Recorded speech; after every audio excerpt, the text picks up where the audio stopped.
തുടക്കമേ ആയിട്ടുള്ള കേരളത്തിലെ 14 ജില്ലകളിലുള്ള കോൺഗ്രസ് പ്രവർത്തകർ കുത്തൊഴുക്കായിരിക്കും BJP യിലേക്കെന്ന മുന്നറിയിപ്പ് കോൺഗ്രസ് നേതാക്കന്മാർ പറയാൻ ഞാൻ ആഗ്രഹിക്കുകയാണ്. എന്തുകൊണ്ടാണ് ഈ സ്ത്രീകളൊക്കെ ഈ കോൺഗ്രസ് പ്രസ്ഥാനത്തിൽ നിന്ന് പോകുന്നത്? ഇന്ന് വരെ നിങ്ങൾ കേട്ടിട്ടുണ്ടോ ചരിത്രത്തിൽ ഏതെങ്കിലും ഒരു സ്ത്രീ KPCC ഓഫീസിൻ്റെ ഫ്രണ്ടിൽ അവരുടെ മുടി മൊട്ടയടിച്ച് പോയ വേദനയോടുകൂടി പോയ കാര്യം നിങ്ങൾക്കറിയാമല്ലോ.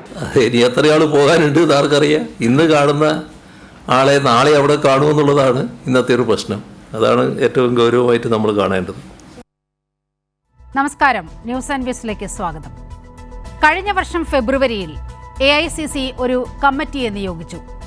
കോൺഗ്രസ് നേതാക്കൾ BJP-യിലേക്ക് പോകുന്നത് തടയുകയായിരുന്നു ഈ കമ്മിറ്റിയുടെ ലക്ഷ്യം.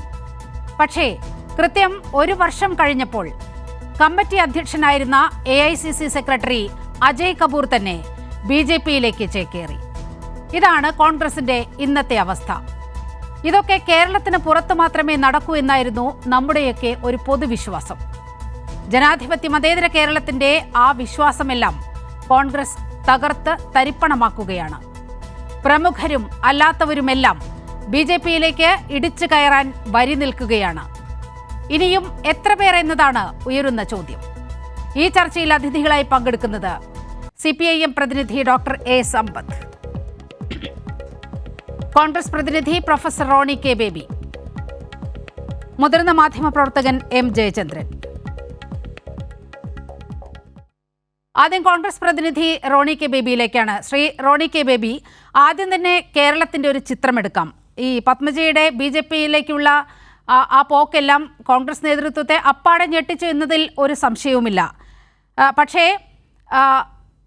K. കരുണാകരനുമായി അടുത്ത ബന്ധം പുലർത്തുന്ന ആളുകളെ വളരെ കൃത്യമായി BJP നേതൃത്വം നോട്ടമിട്ടിരുന്നു. അതിൻ്റെ ഒരു പ്രതിഫലനം എന്ന നിലയിൽ ഇന്ന് 18 പേർ ഇന്ന് BJP-യിൽ അംഗത്വമെടുത്ത് ആ പാർട്ടിയിലേക്ക് ചേക്കേറുന്ന ഒരു അവസ്ഥയുണ്ടായി. യഥാർത്ഥത്തിൽ BJP-യുടെ ഈ ഒരു ഭീഷണി, ഈ റാഞ്ചൽ തന്ത്രം മനസ്സിലാക്കാൻ നിങ്ങൾക്ക് സാധിക്കുന്നില്ലേ? അഥവാ അങ്ങനെ സാധിക്കുന്നുണ്ടെങ്കിൽ തന്നെ അവരെ തടഞ്ഞു നിർത്താൻ ഒരു സംവിധാനവും കേരളത്തിൽ പോലുമില്ലേ? എനിക്ക് ഈ ഇൻട്രോയിൽ ഇപ്പോൾ ചോദിച്ച ചോദ്യം കേട്ടപ്പോൾ എനിക്ക് വല്ലാണ്ട് ഒരു തമാശ തോന്നുക. അതിനു മുമ്പ് ബഹുമാനപ്പെട്ട കേരളത്തിന്റെ മുഖ്യമന്ത്രിയുടെയും ചില പരാമർശങ്ങൾ കേൾക്കുന്നുണ്ട്. കേരളത്തിൽ നിന്നും ഒരു 1-2 ഒരു DCC ജനറൽ സെക്രട്ടറിയോ അല്ലെങ്കിൽ പിന്നെ പത്മജ വേണുഗോപാൽ എന്ന് പറയുന്ന 2-3 ആളുകൾ പാർട്ടി വിട്ടുപോയാൽ അതിനെ ഇത്രമാത്രം പർവ്വതീകരിച്ച് CPM-നെ ഒരു വിഷയമാക്കി മാറ്റേണ്ടതുണ്ടോ? അത്രമാത്രം ഒരു വിഷയ ദാരിദ്ര്യം ഇന്ന് കേരളത്തിലെ LDF-ലുണ്ടോ എന്ന് നിങ്ങൾ സംശയിക്കുക. ഈ തെരഞ്ഞെടുപ്പ് പ്രഖ്യാപിച്ച അപ്പോൾ മുതൽ LDF-ഉം CPM-ഉം ഒക്കെ പ്രചരിപ്പിക്കുന്ന വലിയ സംഭവം ഇതാ ആളുകൾ കൂട്ടത്തോടെ കോൺഗ്രസ് വിട്ട് BJP ചേരുന്നു. പക്ഷേ എത്രയോ ആളുകൾ ഉത്തരേന്ത്യയിൽ ഉൾപ്പെടെ BJP-യിൽ നിന്ന് കോൺഗ്രസിലേക്ക് വരുന്നു. അതൊന്നും ഇവിടുത്തെ മാധ്യമങ്ങൾ ചർച്ച ചെയ്യപ്പെടുന്നില്ല. ഇപ്പോൾ ഇവിടുത്തെ മാധ്യമങ്ങളൊക്കെ ഏത് ഈ വിഷയം കേരളത്തിന്റെ പൊതുജന മധ്യത്തിലടക്കം ചർച്ച ചെയ്ത പാർട്ടിയാണ് CPIM. അതുപോലെ തന്നെ കൈരളിയും ഈ വിഷയം എത്രയേറെ തവണ ചർച്ച ചെയ്തിട്ടുണ്ട്. ഞാൻ ചോദിക്കുന്നത്, ഈ ഉത്തരേന്ത്യയിൽ ഈ BJP-യുടെ ഈ ചുഴലിക്കാറ്റ് എന്ന് പറയുന്നത് കോൺഗ്രസിന്റെ നേതാക്കളെ തെരഞ്ഞുപിടിച്ച് ഈ പാർട്ടിയിലേക്ക് ചേർക്കുന്ന ആ ചുഴലിക്കാറ്റ് കേരളത്തിലും അലയടിച്ചു തുടങ്ങി എന്നാണ് ഞാൻ പറഞ്ഞു വരുന്നത്. പത്മജയെ നിങ്ങൾ വളരെ നിസ്സാരമായി കണ്ടു. പക്ഷേ പത്മജ പോയതുകൊണ്ട് മാത്രം ഇവിടെ സ്ഥാനാർത്ഥി പട്ടികയടക്കം തിരുത്തി കുറിക്കേണ്ട ഒരു അവസ്ഥ നിങ്ങൾക്കുണ്ടായി. അങ്ങനെ വില കുറച്ച് കാണേണ്ടതില്ല പത്മജ പോയതും. അതുപോലെ തന്നെ ഇന്ന് ഈ തിരുവനന്തപുരത്ത് പോയത് ഈ ഒന്നൊന്നായി പോകുമ്പോഴാണല്ലോ വലിയ ശക്തിയായി അവർ അവിടെ ഒത്തുകൂടുന്നത്. ഇന്ന് തിരുവനന്തപുരത്ത് നിന്ന് പോയ തമ്പാനൂർ സതീഷ് എന്ന് പറയുന്ന ആൾ, K. കരുണാകരൻ്റെ കുടുംബവുമായി വളരെ അടുത്ത ബന്ധം, കോൺഗ്രസിൻ്റെ ജില്ലയിലെ സർക്കിളിൽ ഏറ്റവും അധികം അറിയപ്പെടുന്ന ഒരു ഫേസ്, അദ്ദേഹത്തിന് ഒട്ടേറെ അനുയായികളുണ്ട്. ആ അനുയായികളെല്ലാം ഇദ്ദേഹം പോകുമ്പോൾ BJP-യിലേക്ക് ചേക്കേറുകയാണ്. ആ അപകടം നിങ്ങൾ തിരിച്ചറിയുന്നില്ല എന്നാണ് പറഞ്ഞു വന്നത്. ഇന്ന് തമ്പാനൂർ സതീഷ് അദ്ദേഹം ഇന്ന് BJP ഓഫീസിൽ പോയി അംഗത്വം എടുത്തപ്പോൾ ഈ പറയുന്ന ഒരുപാട് അനുയായി വൃന്ദമുണ്ട് എന്ന് പറയുന്ന അദ്ദേഹം എത്ര പേരെ കൊണ്ട് അവിടെ ചെന്നു? കൈരളി TV-യിലെ വിഷ്വൽസ് തന്നെ കാണട്ടെ. അപ്പോൾ അസംതൃപ്തരായ ആളുകൾ അതെല്ലാ പാർട്ടിയിലും ഉണ്ട്. ഇത് കോൺഗ്രസിൽ മാത്രമല്ല CPM-ലും ഒക്കെ ഉണ്ട്. കാരണം വലിയ പാർട്ടികൾക്ക് ശ്രീ റോണി കെ ബേബി, അങ്ങേയറ്റം പ്രബുദ്ധത അവകാശപ്പെടുന്ന ഒരു സംസ്ഥാനമാണ് നമ്മുടേത്. കൃത്യമായ രാഷ്ട്രീയ ബോധമുള്ള ഒരു സംസ്ഥാനമാണ്. അവിടെ ഈ നമ്പരല്ല ഇത് പ്രതിനിധാനം ചെയ്യുന്ന ആളുകളുടെ മാനസികാവസ്ഥയാണ് നമ്മൾ കണക്കിലെടുക്കേണ്ടത്. ഈ 18 പേർ എന്നൊക്കെ പറയുന്നത് നിസ്സാരമായി നിങ്ങൾക്ക് തോന്നുന്നുണ്ടെങ്കിൽ നിങ്ങൾ വലിയൊരു അത്തരത്തിലൊരു അബദ്ധ പഞ്ചാംഗമായി നിങ്ങളുടെ പാർട്ടി അധപതിച്ചു എന്ന് വേണം പറയാൻ. ഒരാൾ പോയാലും 18 പേർ പോയാലും 180 പേർ പോയാലും പാർട്ടിക്ക് ആഘാതമുണ്ടോ എന്നതല്ലേ പരിശോധിക്കേണ്ടത്. ഞാൻ അതിന് മറുപടി പറയട്ടെ. ഇപ്പോൾ കോൺഗ്രസിന് ലോക്സഭയിൽ ഇപ്പോൾ 49 എംപിമാരാണ്. നേരത്തെ 53 എംപിമാരുണ്ടായിരുന്നു. അതിൽ 2 എംപിമാർ തെലങ്കാനയിൽ നിന്നുള്ളത് അവർ മന്ത്രിമാരായി. അങ്ങനെ ഇപ്പോൾ ഞങ്ങൾക്ക് 48-49 എംപിമാരാണ്. ഈ 49 എംപിമാരിൽ ഈ 5 വർഷത്തിനകം കോൺഗ്രസ് വിട്ടുപോയത് ഒരേ ഒരു എംപി മാത്രമാണ്. അത് ജാർഖണ്ഡിലെ മധു കോടയുടെ ഭാര്യയായിട്ടുള്ള ആ എംപി മാത്രമാണ് കോൺഗ്രസ് വിട്ടുപോയത്. തിരിച്ച് ഈ കഴിഞ്ഞ ഒരാഴ്ചയിൽ മാത്രം ഉത്തരേന്ത്യയിൽ ഉൾപ്പെടെ കോൺഗ്രസിലേക്ക് കടന്നത് BJP ഉൾപ്പെടെയുള്ള എംപിമാര് ഒരു 5-6 പേരുടെ പേര് എനിക്ക് ഇപ്പോൾ തന്നെ ഇവിടെ നിന്ന് പറയാൻ പറ്റും.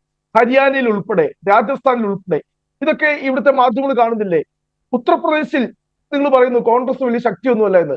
ഉത്തർപ്രദേശിൽ 2 സിറ്റിംഗ് എംപിമാരാണ്, ഡാനിഷ് അലി ഉൾപ്പെടെ. നമുക്കറിയാം അവിടുത്തെ ന്യൂനപക്ഷ മുഖമാണ് ഉത്തർപ്രദേശിൽ ഡാനിഷ് അലി.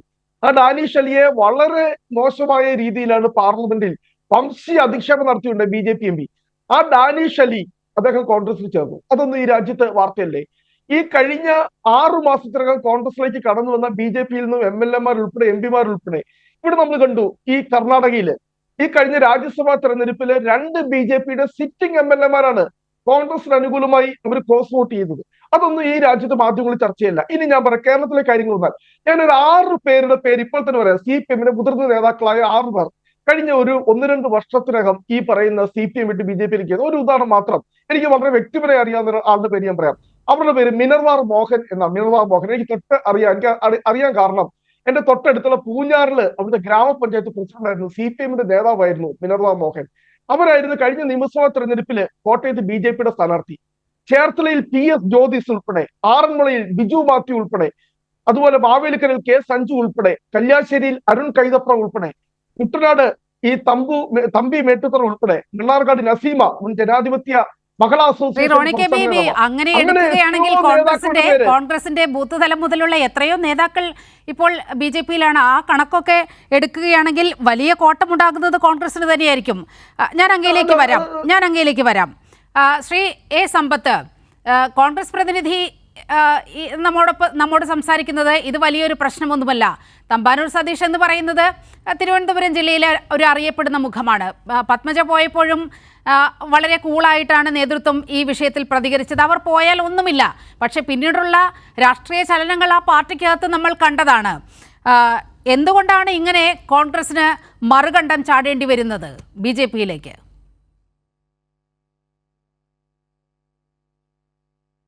എട്ടാമത് ലോക്സഭയിലേക്ക് തെരഞ്ഞെടുപ്പ് അടുത്തിരിക്കുന്ന ഒരു വേളയിൽ പ്രത്യേകിച്ചും ഔപചാരികമായ തെരഞ്ഞെടുപ്പ് പ്രഖ്യാപനം ഔദ്യോഗികമായി വന്നില്ല. തെരഞ്ഞെടുപ്പ് കമ്മീഷൻ ഇപ്പോൾ അത് 3 അംഗങ്ങളുള്ള തെരഞ്ഞെടുപ്പ് കമ്മീഷൻ ഒന്നായി ചുരുങ്ങി. അതിലേക്ക് തിരക്കിട്ടിന് 2 പേരെ അവരുടേതായിട്ട് തന്നെ അത് ഇന്ത്യ ഗവൺമെൻറ്റിൻ്റെ ആജ്ഞാനുവർത്തികളായിട്ടുള്ള ആളുകൾ വരും എന്നുള്ളതിനെ സംബന്ധിച്ചെല്ലാം നമുക്കെല്ലാം അറിയാം അത്തരം കാര്യങ്ങൾ. അപ്പോൾ ആ ഔദ്യോഗിക പ്രഖ്യാപനം മാത്രമാണ് കാത്തിരിക്കുന്നത്. തെരഞ്ഞെടുപ്പ് നടന്നേ മതിയാവൂ. മെയ് മാസം പകുതിക്ക് മുമ്പായി തന്നെ 18ാമത് ലോക്സഭ ഔദ്യോഗികമായി നിലവിൽ വന്നതായി രാഷ്ട്രപതിയുടെ വിജ്ഞാപനവും വന്നേ കഴിയൂ. അത് ഭരണഘടനാപരമായ ഒരു ചുമതല കൂടിയാണ്. ഇവിടെ പ്രൊഫസർ റോണി ഈ കാര്യങ്ങളെ ഇപ്പം ഞാനും അദ്ദേഹവും ആദ്യമായിട്ടാണെന്ന് തോന്നുന്നു നമ്മളിങ്ങനെ ഈ കൈരളി പീപ്പിളിൻ്റെ ഒരു ചർച്ചയിൽ നമ്മൾ ഒരുമിച്ചിരിക്കുന്നത്. ഈ വിഷയത്തെ വളരെ നമ്മൾ ലഘൂകരിച്ച്, ഞാൻ രാഷ്ട്രീയമായ പ്രത്യാരോപണത്തിനൊന്നുമല്ല, ദയവായി അങ്ങനെ തെറ്റിദ്ധരിക്കുകയേ ചെയ്യരുത്. ഞാൻ കോൺഗ്രസിനെ ആക്ഷേപിക്കാനോ അധിക്ഷേപിക്കാനോ അല്ലെങ്കിൽ അങ്ങനെ അവരെ ആരെങ്കിലും പരിഹസിക്കാനോ ഒന്നുമല്ല. ഈ ഒരു കാര്യത്തിൽ ഒരു സംഘടനയുടെ വിഷയമാണ്. സംഘടനയുടെ വിഷയമെന്നത് നിർബന്ധമായും അത് കോൺഗ്രസിൻ്റെ സംഘടനാപരമായ ദൗർബല്യത്തെ വെളിപ്പെടുത്തിക്കൊണ്ടിരിക്കുന്നൊരു വിഷയമാണ്. മണ്ടപഴുത്ത തെങ്ങിൻ്റെ ചുവട്ടിൽ പിന്നെ കിളച്ചിട്ട് കാര്യമില്ല എന്ന് ഞങ്ങൾ ഈ തിരുവനന്തപുരം ഭാഷയിൽ, പഴയ തിരുവിതാംകൂർ ഭാഷയിൽ ഞങ്ങളിങ്ങനെ പറയും. ഇന്നത്തെ കോൺഗ്രസിൻ്റെ ദുര്യോഗം എന്നത് അതാണ്. അത് മുടി മുതൽ അടിവരെ, അടിമുതൽ മുടിവരെ ഈ അപചയത്തിന് സംഘടനാപരമായി ഇത് വിധേയമായിക്കൊണ്ടിരിക്കുകയാണ്. ഈ തെരഞ്ഞെടുപ്പ് കാലത്ത് മാത്രമായി പരിഹരിക്കാൻ കഴിയുന്ന ഒരു കാര്യമല്ല. ഒരു രാഷ്ട്രീയ പാർട്ടി എന്നുള്ള നിലയിൽ കൃത്യമായി അതിൻ്റെ സംഘടനാ സമ്മേളനങ്ങൾ വിളിച്ചു ചേർത്താൽ സമാധാനപരമായി ബൂത്ത് തലം മുതൽ മുകളിലേക്ക് നടത്താൻ കഴിയാത്തതായ ഒരു പാർട്ടി, ഒരു ചെറിയ പാർട്ടിയല്ല, ഞങ്ങളെക്കാൾ വലിയ പാർട്ടിയാണ്. ഈ സ്വതന്ത്ര ഇന്ത്യയിൽ ഏറ്റവും കൂടുതൽ കാലം ഇന്ത്യ ഭരിച്ചതും ഇന്ത്യയിലെ ബഹുഭൂരിപക്ഷം സംസ്ഥാനങ്ങളിൽ അങ്ങനെ ഒരു വലിയ കാലയളവ് ഭരിക്കാനായി കഴിഞ്ഞതുമായിട്ടുള്ളൊരു പാർട്ടിയാണ്. ഇന്നത്തെ തന്നെ അവസ്ഥയെ സംബന്ധിച്ചോ പാർലമെൻറ്റിൽ അംഗബലത്തെക്കുറിച്ചോ അത്തരം കാര്യങ്ങളിലുള്ള ഒരു തർക്കത്തിനുമില്ല. ഞാനതിൽ പ്രൊഫസർ റോണിയോട് ഞാൻ സ്നേഹപൂർവ്വം ആ കാര്യത്തിൽ ഞാനൊരു തർക്കത്തിനുമില്ല. അപ്പോൾ അത് വേണമെങ്കിൽ തിരിച്ചും പറയാം, നിങ്ങൾ ഇടതുപക്ഷം യു ഹാവ് ഷങ്ക്. ഈ പഴയ ഇംഗ്ലീഷ് സിനിമയുണ്ടല്ലോ, honey I shrunk my kids, honey I shrunk my kids എന്ന് പറഞ്ഞിട്ട് ചുരുക്കി എന്ന് പറഞ്ഞിട്ട് ഒരു പഴയ ഒരു ശാസ്ത്ര നോവലിനെ അധിഷ്ഠിതമാക്കി അതിലൊരു വാചകം പോലെ അങ്ങനെയൊക്കെ വേണമെങ്കിൽ നമുക്ക് അങ്ങോട്ടും ഇങ്ങോട്ടും കുറ്റാരോപണം നടത്താം. പക്ഷേ കേരളത്തിൻ്റെ മുഖ്യമന്ത്രി സഖാവ് പിണറായി വിജയൻ ഇന്ന് പറഞ്ഞ കാര്യം അത് കോൺഗ്രസ് നേതൃത്വത്തെയും ഇരുത്തി ചിന്തിപ്പിക്കേണ്ടതാണ്. ഇനി ആരൊക്കെയാണ് പോകാനുള്ളത്?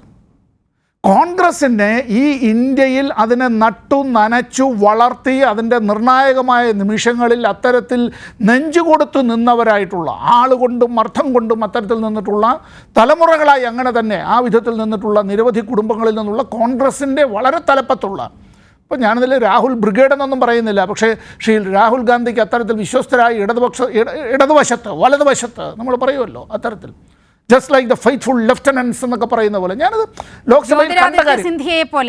അതെ, ഞാൻ ആ പേര് ഞാൻ ഉദ്ദേശിച്ച ഒരു പേര് അത് തന്നെയാണ്. ഞാനത് നിങ്ങളുടെ കൂടി അറിവിലേക്ക് വേണ്ടി പറയാം. നീലിമ, നമ്മുടെ ഈ ഇപ്പോൾ ഇത് കണ്ടുകൊണ്ടിരിക്കുന്നവരുടെ അറിവിലേക്ക് കൂടി പറയാം.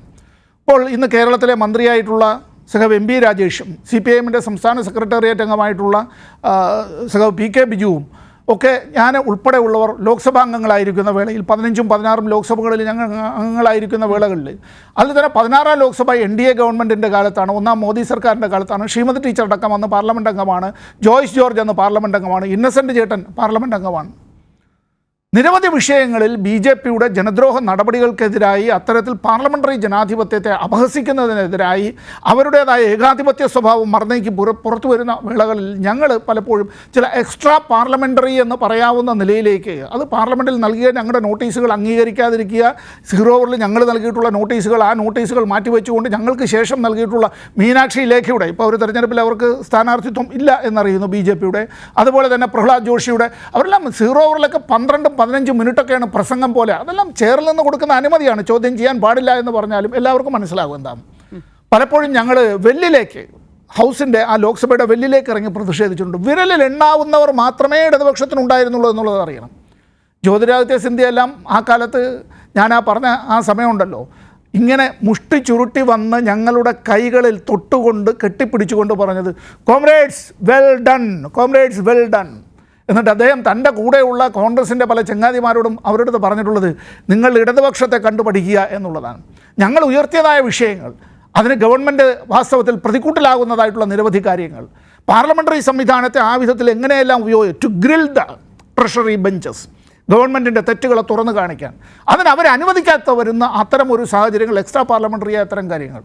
ഇപ്പോൾ ഇത്തരം വിഷയങ്ങളിലെല്ലാം ഇടതുപക്ഷം എടുത്തിട്ടുള്ളൊരു നിലപാട്. ഞാനീ പറഞ്ഞ ഒരാളുടെ കാര്യം നീലിമ ചൂണ്ടിക്കാണിച്ചത് കൊണ്ടാണ് കോൺഗ്രസിൻ്റെ തന്നെ 10 മുഖ്യമന്ത്രിമാർ ചില ആളുകളാണെങ്കിൽ കൂട്ടത്തോടെയാണ് പോയിട്ടുള്ളത്. ചില ആളുകൾ തിരിഞ്ഞു നോക്കിയപ്പോൾ തങ്ങളുടെ പിന്നിൽ MLA-മാർ പോലും ഉണ്ടായിരുന്നില്ല. ഒരു ഉദാഹരണം മാത്രം നോക്കൂ നമ്മൾ, ഒരു ഉദാഹരണം എങ്ങനെയാണ് നീതീകരിക്കാൻ കഴിയുക? അഭിഷേക് മനു സിംഗ്വി എന്ന രാജ്യസഭയിലേക്കുള്ളൊരു സ്ഥാനാർത്ഥി ചെറിയ ആളല്ല, ഈ വളരെ സീനിയറായ നമ്മുടെ സുപ്രീം കോടതിയിലെ അഭിഭാഷകനാണ്. അദ്ദേഹത്തിൻ്റെ പിതാവാണ് ലോക്പാലിന് ആധാരമായിട്ടുള്ള ബില്ല് അന്ന് സ്വതന്ത്ര അംഗമായിരുന്നു പണ്ഡിറ്റ് നെഹ്റുവിൻ്റെ കാലത്ത്. അദ്ദേഹം കൊണ്ടുവന്നതാണ് പിന്നീട് ഈ ലോക്പാൽ. ആ ലോക്പാൽ ബില്ല് തന്നെ അവതരിപ്പിക്കുന്നതിൻ്റെ കരട്, ആ ഒരു ഡ്രാഫ്റ്റ് ബില്ല് ശ്രീ സിംഗ്വി അധ്യക്ഷനായ parliamentary standing committee for personal public grievances law and justice, ഞാനതിൽ അംഗമായിരുന്ന ആളാണ്. അദ്ദേഹത്തോടൊപ്പം പ്രവർത്തിച്ച ഒരു അനുഭവത്തിൽ പറയട്ടെ, ഇദ്ദേഹം പറഞ്ഞൊരു കാര്യമില്ലേ, ജയിക്കേണ്ടതായ ഒരു സ്ഥാനാർത്ഥി കോൺഗ്രസ് അധികാരത്തിലുള്ള ഹിമാചൽ പ്രദേശിൽ, ഉത്തരേന്ത്യയിൽ കോൺഗ്രസ് അധികാരത്തിലുള്ള ഒരേ ഒരു സംസ്ഥാനമാണ്, അതുകൂടി ഓർക്കണം. അവിടെ ഉറപ്പായും ജയിക്കും, അല്ലേ? എല്ലാവരുടെയും വിശ്വാസം അങ്ങനെയാണല്ലോ. ശ്രീ ജയചന്ദ്രൻ ഉൾപ്പെടെയുള്ള മാധ്യമ പ്രവർത്തകരെല്ലാം അങ്ങനെ തന്നെ വിശ്വസിച്ചിട്ടുണ്ടാവും, നീലിമയും മറ്റുള്ളവരുമെല്ലാം അങ്ങനെ വിശ്വസിക്കുമ്പോൾ. പക്ഷേ അവിടെ രാജ്യസഭയിലേക്ക് എത്തിയതാരാണ്? ബിജെപിയുടെ പ്രതിനിധി. എങ്ങനെ സംഭവിച്ചു? അദ്ദേഹം തന്നെ പറഞ്ഞല്ലോ, എന്നോടൊപ്പം അത്താഴമുണ്ടവരും എന്നെ കെട്ടിപ്പിടിച്ചവരും നേരത്തെ എനിക്ക് വിജയം ആശംസിച്ചവരും വോട്ട് ചെയ്യാൻ പോയി ഇങ്ങനെ ചെയ്യുമെന്ന് ഞാൻ പ്രതീക്ഷിച്ചില്ല. അദ്ദേഹത്തിന്റെ ബോഡി ലാംഗ്വേജും അദ്ദേഹത്തിന്റെ വാക്കുകളും അത് യൂട്യൂബ് ബ്രൂട്ടസ് എന്ന് അദ്ദേഹം പറഞ്ഞില്ല എന്നുള്ളതല്ലേ ഉള്ള അർത്ഥം. ഒരു മിനിറ്റ്, എനിക്ക് പ്രൊഫസർ റോണിയിലേക്ക് പോകണം. പ്രൊഫസർ റോണി, താങ്കൾ പറഞ്ഞു ഉത്തരേന്ത്യയിലൊക്കെ ഈ നടക്കുന്ന കാര്യങ്ങൾ നിങ്ങൾക്ക് വാർത്തയല്ലേ എന്ന്. ഇത് പലതവണ നമ്മൾ ചർച്ച ചെയ്തതാണ്. ഈ വിഷയമെല്ലാം നമ്മുടെ മുന്നിൽ കണക്കുകളായി ഉണ്ട്. അങ്ങ് ചോദിച്ചു ഇത്തരത്തിൽ MP-മാർ MLA-മാർ ആരൊക്കെയാണ് പോയിട്ടുള്ളത്. വളരെ കുറച്ച് നമ്പരൊക്കെയാണ് താങ്കൾ പറയുന്നത്. പക്ഷേ മുതിർന്ന നേതാക്കളടക്കം പോയതിൻ്റെ വലിയൊരു കണക്ക് അസോസിയേഷൻ ഓഫ് ഡെമോക്രാറ്റിക് റിഫോംസ് എന്ന് പറയുന്ന ADR പുറത്തുവിട്ടൊരു കണക്കുണ്ട്. ആ കണക്കിൽ പ്രാഥമികമായി പറയുന്നത് 2014 മുതൽ 2021 നവംബർ വരെയുള്ള ഒരു കണക്കാണ്. അതായത് മോദി അധികാരത്തിൽ വരുന്ന സമയമാണ് എന്ന് ഓർക്കണം. ഈ പാർട്ടി വിട്ടവരിൽ പലവിധ പ്രലോഭനങ്ങളിൽപ്പെട്ട് പാർട്ടി വിട്ടവരിൽ ഏറ്റവും കൂടുതൽ കോൺഗ്രസ്സുകാരാണ്. ഏറ്റവും കൂടുതൽ BJP-യിലേക്ക് ചേക്കേറിയിരിക്കുന്നത് കോൺഗ്രസ്സുകാരാണ്. 391 പേർ കോൺഗ്രസിനെ ഉപേക്ഷിച്ചു. ഇതിൽ 173 പേർ MLA-മാരോ MP-മാരോ ആയിരുന്നു എന്നാണ് ADR പുറത്തുവിട്ട കണക്ക്. ഇപ്പോൾ ഈ 2014 എത്തുമ്പോൾ ഈ കണക്ക് ഇതിലും എത്രയോ വലുതാണ്. ആയിരക്കണക്കിന് പാർട്ടി നേതാക്കളാണ് ഈ BJP-യുടെ കൂടെ അണിചേർന്നത് എന്ന് മനസ്സിലാക്കാം. അശോക് ചവാൻ, അമരീന്ദർ സിംഗ്, ഇന്ന് അമരീന്ദർ സിംഗിൻ്റെ ഭാര്യ കൂടി ഇന്ന് BJP-യിലേക്ക് ചേക്കേറുന്നൊരു സാഹചര്യമുണ്ടായി. ഈ പേരുകളെല്ലാം വളരെ ചെറിയ പേരുകളൊന്നുമല്ല. ഇവിടെ കേരളത്തിൽ നിന്നും വലിയ പേരുകൾ ഇനിയും BJP-യിലേക്ക് എത്തുമെന്ന് BJP നേതൃത്വം അവകാശപ്പെടുന്ന കൂടി സാഹചര്യമുണ്ട്. ഇതാണ് ഇവിടുത്തെ ജനാധിപത്യ മതേതര വിശ്വാസികളെ ആശങ്കപ്പെടുത്തുന്ന ഘടകം. അതുകൊണ്ടാണ് കൈരളി ന്യൂസ് ഈ വിഷയം ചർച്ചയ്ക്കെടുത്തത്. അല്ലാതെ കോൺഗ്രസ് എന്ന പാർട്ടി ദുർബലമാകുന്നതിൽ എല്ലാ ജനാധിപത്യ വിശ്വാസികൾക്കും വലിയ ദുഃഖമുണ്ട്. ആ ദുഃഖമാണ് നമ്മളിവിടെ പ്രകടമാക്കുന്നത്. അല്ലാതെ ഒരു പാർട്ടിയെ അവമതിച്ച് കാണാനോ അത്തരത്തിൽ അപമാനപ്പെടുത്താനോ അല്ല ശ്രമിക്കുന്നത്. ശ്രീ റോണി കെ ബേബി.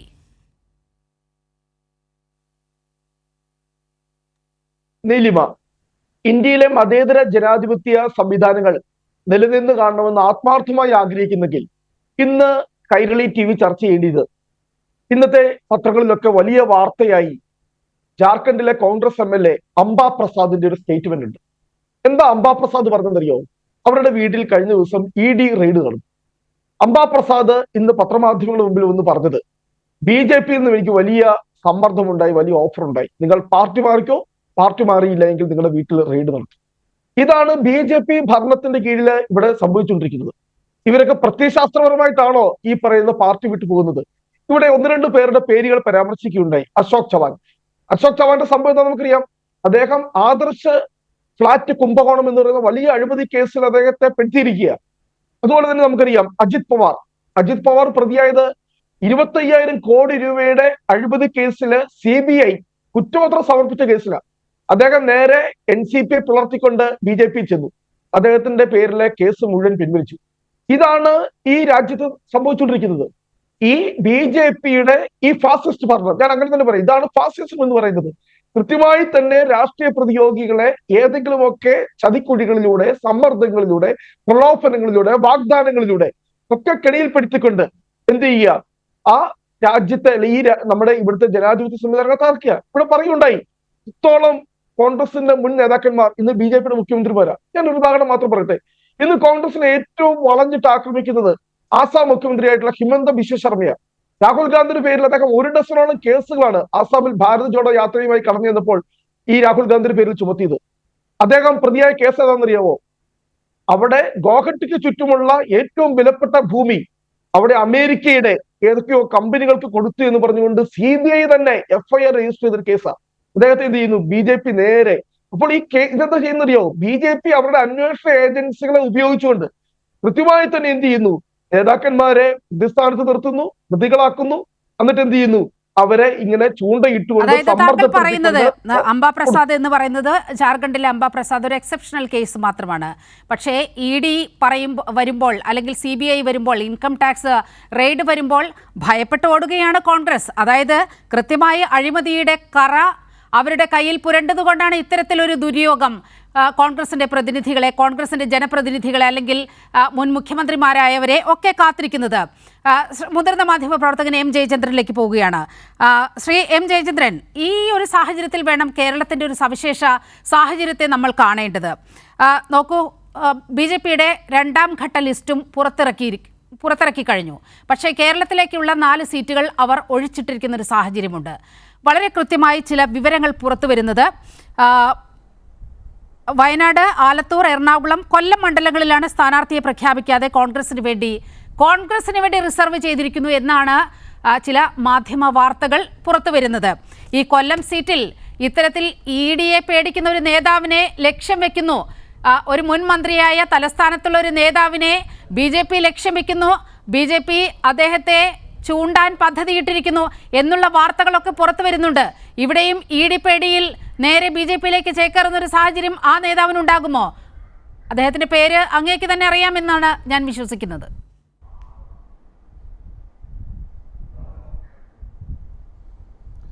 നീലിമ, ഇത് ഈ BJP എത്ര തലകുത്തി മറിഞ്ഞാലും കേരളത്തിൽ അവർക്ക് യാതൊരു രക്ഷയുമില്ല എന്നുള്ളതിൻ്റെ ഏറ്റവും വലിയ തെളിവാണ് ഇത്തവണത്തെ കേരളത്തിൽ ഇതുവരെ BJP നടത്തിയിട്ടുള്ള സ്ഥാനാർത്ഥി പട്ടിക, സ്ഥാനാർത്ഥി നിർണയം.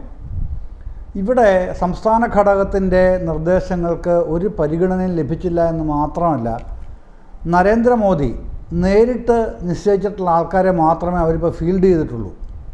അതാണ് BJPയുടെ കേരളത്തിലെ അതിദയനീയമായ പതനത്തിൻ്റെ അവസ്ഥ എത്തി നിൽക്കുന്ന ഏറ്റവും പരിതാപകരമായ